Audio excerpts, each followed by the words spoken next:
Hey everyone, and welcome back. So in a recent survey by Gallup, over half of Americans reported to be worse off financially than what they were just 1 year ago.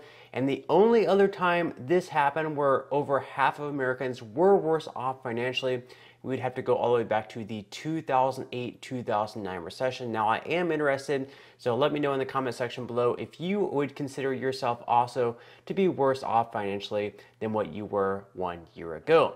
And although we are not yet in a recession this year, there are actually many economists predicting that. So according to the Washington Examiner, the United States economy will likely fall into recession over the next year, according to a new survey of 4 dozen of the country's leading business economists. The survey, which was conducted by the National Association for Business Economics earlier this month and released Monday, found that 58% of participants predict a recession coming in the next 12 months. Still, the survey showed a lot of disagreement among economists, with some asserting a recession is all but certain and others saying the odds of a downturn are very low. So of course, many economists at this point in time are predicting a recession later on this year. Whether or not we'll actually end up in one, once again, we'll just have to wait and see. Now, this is going back to the poll by Gallup. So reflecting on their personal financial situations, 35% of Americans say they are better off now than what they were a year ago, while 50% are worse off. Since Gallup first asked this question in 1976, it has been rare for half or more of Americans to say they are worse off. The only other times this occurred was during the Great Recession era in 2008 and 2009. On the other hand, today's better off percentage is not unusually low, having descended to 35% or lower during other challenging economic times. This includes the late 1970s and early 1980s, the early 1990s, and from 2008 through 2012. In those periods, a higher percentage than today's 14% volunteered that their finances were the same as last year. Now we can see the chart up on the screen here about Americans' financial situations over the years, from when this poll first started all the way to today. So we can see here that only 35% of Americans are saying that they're better off, whereas 50% of Americans are saying they are worse off. This is a huge contrast to going all the way back to January of 2020, right before the pandemic started, where 59% of Americans said they were better off. And if you look at the chart, this is the highest ever, very close to right before the 2000s took place. This was a very high percentage of Americans who were saying their financial situation was much better off than 1 year ago. So you can really see the downfall that took place from 2020 to where we are today. And also the worse off percentage has risen quite a bit, because back in January of 2020, the worse off percentage was all the way down to 20%. Which was very, very low. Once again, you'd have to go all the way back to 2000s or right before 2000 to find, the worse off percentage that low. So Americans were doing pretty well on average, at least, back in 2020, right before the pandemic started. And since then, we have really seen quite a downfall. Now, a lot of this, of course, has to do with how the stock market has been doing. It dipped really, really far last year. The S&P 500 fell by right around 20%. So Americans' IRA accounts, 401ks, have dropped off quite a bit. And this was confirmed actually by Fidelity. So the average individual retirement account lost nearly 1/4 of its value last year. Fidelity Investments reported Thursday American homes shed $2.3 trillion in value from June to December, according to a new Redfin data. The average worker saw hourly wages fall by 1.8% in 2022. That's after adjusting for inflation, an old economic foe that returned to bedevil the American consumer last year. And many Americans don't expect things to get better anytime soon. Another Gallup poll shows that a record high 48% of the nation believes that the stock market will decline in the next 6 months. Most respondents also expect both inflation and interest rates to rise.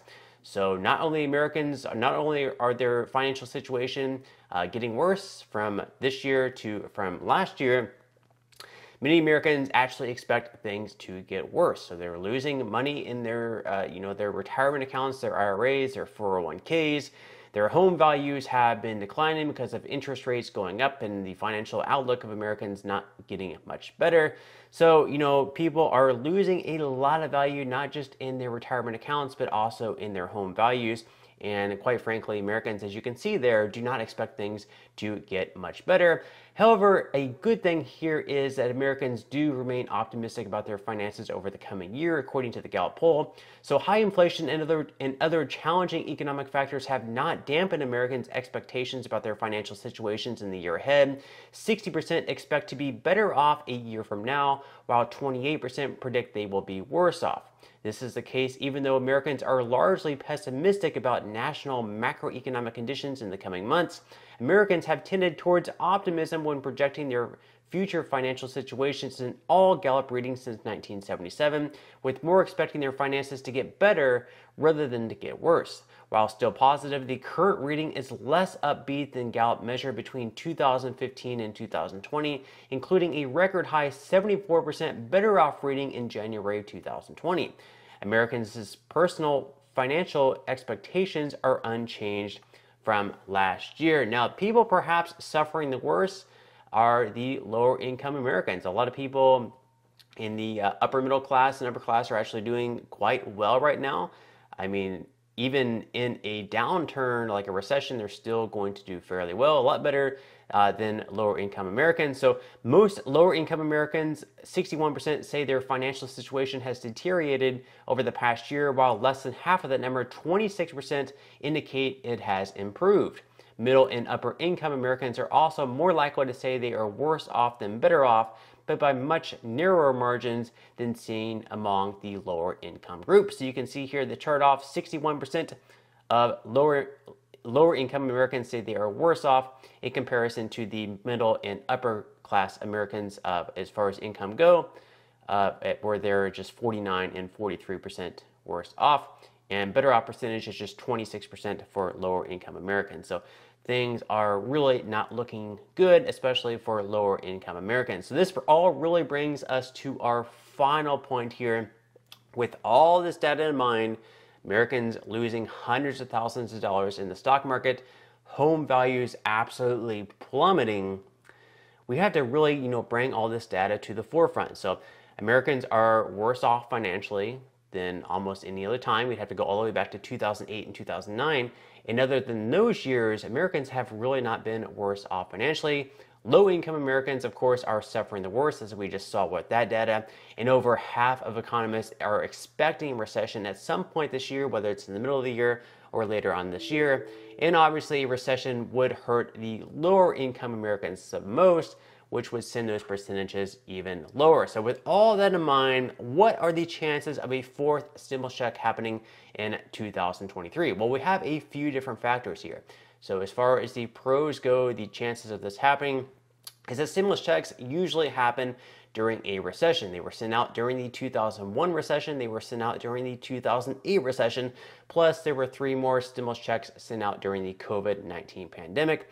Also, stimulus checks are very popular among both Democrat and Republican voters. So if politicians wanted to win the votes of their voting base, this would be something that they would be very likely to vote into law and put in these bills. So therefore, if we end up getting into some type of recession, the chances of a fourth stimulus check passing would be very strong, just considering those two factors. They're very popular, and also it's usually a tool that will help stimulate the economy if we do end up in a recession. It's something they usually use looking back at 2001, looking at 2008, and also the 3 that were sent out during the COVID-19 pandemic. However, there are a couple of factors working against us as well. For one, we have House Republicans saying they want to lower the national debt, or at least not having it continue to rise. We're currently over $31.5 trillion in debt. This is a huge problem. And if we were to send out stimulus checks, of course, this would only increase that national debt. And also right now, Republicans do have the majority in the House. So even if they were able to pass a bill with stimulus checks in them in the Democrat-controlled Senate, it's possible that Kevin McCarthy would not even allow the bill to be voted on in the House. And if it were to be voted on, since the Republicans have the majority, it's possible they may not have the votes to get that to pass. And like I said, it may not even be brought to the floor. Now, what may end up happening is, because Republicans don't want to see the national debt balloon out of control, it's possible that if we do slip into recession, they could have a very targeted stimulus check. So during the COVID-19 pandemic, they had income ranges of who were eligible for the check of $75,000 for single individuals and double that at $150,000 for married couples filing jointly. So it's very possible they could lower this drastically to really target lower income Americans. So perhaps it might be like $40,000 for single individuals and $80,000 for joint filers. That way we could have stimulus checks sent out to help Americans and help stimulate the economy, but at the same time not really balloon the national debt too much out of control. But I am definitely interested in hearing your thoughts in comments down below. Let me know if, for one, you believe that a fourth stimulus check will be sent out, and for two, if you believe that it is something that is necessary and is something that you yourself could definitely use. But on that note, I'm going to go ahead and wrap up this video. I hope you enjoyed the content in today's video. If you did, make sure to give this video a like. It would greatly help me out. Subscribe to my channel if you have not already, and I will see you in the next video.